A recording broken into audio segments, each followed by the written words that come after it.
చాలామంది అనుకుంటుంటారు, డబ్బు, భోగభాగ్యాలు ఉన్నవాడు శ్రీమంతుడు, వాడు అదృష్టవంతుడు అని.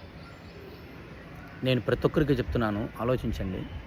వాటన్నింటికన్నా కూడా ఆరోగ్యంగా ఉన్నవాడు కోటీశ్వరుడు. ఎన్ని కోట్లు ఖర్చు పెట్టుకున్న ఆరోగ్యాన్ని కొనలేరు. గుర్తుంచుకోండి. భగవంతుడి సృష్టిలో అద్భుతం ఏంటయ్యా అంటే మానవ శరీరం, మనిషి మేధస్సు, మానవ శరీరం అంతటి అద్భుతమైంది భగవంతుడు మనకు ప్రసాదించాడు. దాన్ని చక్కగా చూసుకుంటే 10 కాలాలు ఆరోగ్యంగా ఉంటాం. పిచ్చి పిచ్చి అన్హెల్దీ అలవాట్ల వల్ల, పిచ్చి పిచ్చిగా ఏది పడితే అది తినేసి ఎలా పడితే అలా అన్హెల్దీ లైఫ్ స్టైల్ వల్ల ఆరోగ్యాన్ని నాశనం చేసుకుంటున్నారు. అందుగురించి అన్నాను, ఆరోగ్యంగా ఉన్నవాడే కోటీశ్వరుడు. తెలివితేటలతో డబ్బుని ఎలాగైనా సంపాదించవచ్చు, అదే డబ్బుతో ఆరోగ్యాన్ని సంపాదించలేవు.